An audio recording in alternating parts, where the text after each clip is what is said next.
to capitalize each time in terms of basketball. What happened? It was just a matter of them. They kind of lost the poise there at the end, or we just had simple turnovers. We had a post feed by Vince and AJ. We tried to pull it into him, and you know, we talked constantly about feeding the post and not throwing the ball, you know, so low on those bounce passes. And then we tried to just run a set. I mean, Kendrick Nunn did a really good job of defending, and our guy sees him and still throws it to him, and you know, he gets a steal. That I forget the other turnover. We just got to do a better job of just taking care of the basketball, especially at that time. You got to finish the half, and you obviously got to have a good start to the second half.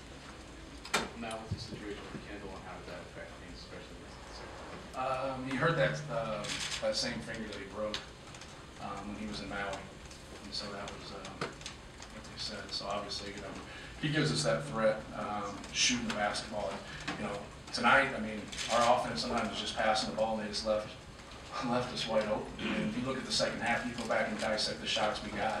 There were post moves, layups, and wide open jump shots.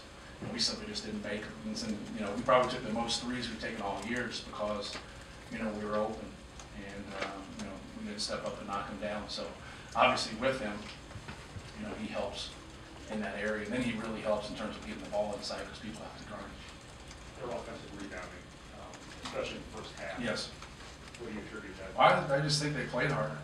You know, you look at their roster and the guys they have, and you know, Tracy Abrams is out, and Monte Rice is out, and Aaron Cosby is out, and you know, when you play these games and guys go out like this, other people have, you know, an opportunity to step up. And I thought LeBron Black was the best player on the floor. I don't think it was even close. You know, he played so much harder than any of the guys that we have. And then probably the next guy was Nana. I thought Nana was great tonight. You know, he didn't have a great game in the last game against Indiana. And I always say, you know, substance always bounces back. You have a bad game and a kid has substance like Nana Iqbal. You know they're going to lay on the line, play hard, and try to, you know, have a good game that next game. So, you know, he got 5 blocks, and I thought those two guys played so much harder than anybody else who played today. I think that was the difference. Now you talked about wide open jumpers and Yeah. probably scouting. Illinois, you noticed Right. that happens a lot this year. Do you know why it is that Well, we don't shoot very many threes. We shoot the least amount of threes in our league, and then they shoot a lot of threes. And so tonight, if you look at the stat sheet, you know, they took 10, we took 21. So, you know, I thought they were smart in being selective, and I thought we weren't smart. When they went ultimately small, they had Malcolm Hill on A.J. Hammonds. We literally are wide open for two guys that, you know, that can actually make the threes. But, you know, you have to probe the defense and get the ball to your 7-footer where they got their, you know, 2-guard on. And we just didn't make those type of plays. And so I thought they were smart tonight in driving the basketball a little bit more and then taking so many threes. Because when it's going for you, there's nothing wrong with it. When it's not, you know, the three can get you in games and also get you out. I thought Illinois was really smart tonight. With Kendall, is there any chance this is something you might have to miss on court? I have no idea. You mentioned their injuries. Have you seen in your time, does that make a team after they have an injury become more dangerous because they're going to try and play up to the Well, I think with Black, you know, he got an opportunity to play. And he's one of those guys, just reading John's quotes, that, and I saw him because I'm on the USA Basketball Committee, once he learns what's going on, he's going to be really good. But sometimes, and I played with a guy named Steve Scheffler that said, you know, the game got to be too much at times for him when he was a young player. And he said, but the one thing I could do was play hard. You know, I might not know the plays, might not know what the hell's going on, but when that ball goes up, I can go get it. And I can run the floor, and I can bring energy, and those guys are valuable. And, you know, once he gets the, you know, the feel of John's system and what's going on, and it takes some guys a little bit longer, and it doesn't mean anything, it just does. But, you know, he went out tonight and played hard. You know, he took good shots, he was around the ball, you know, he had that kind of energy. And then when you do that, the crowd here is so good, and they fed off of that. And, you know, you got to give him credit, because he got an opportunity because some people got hurt. And for this game, it was probably a blessing in disguise. A lot of shots around the rim.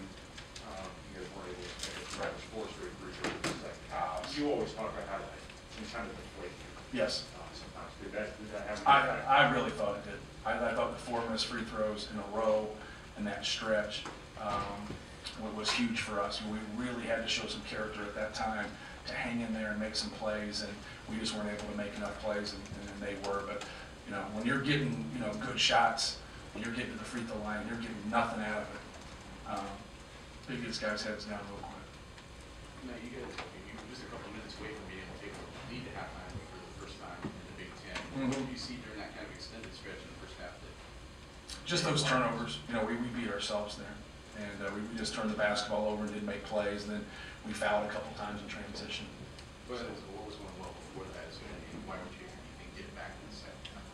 Well, we were. The game was close. You know, we're at, you know, it's a possession game, or it's tied, and we missed 4 free throws in a row. And you know, we missed open shots, we missed layups, we missed post moves. We got good shots.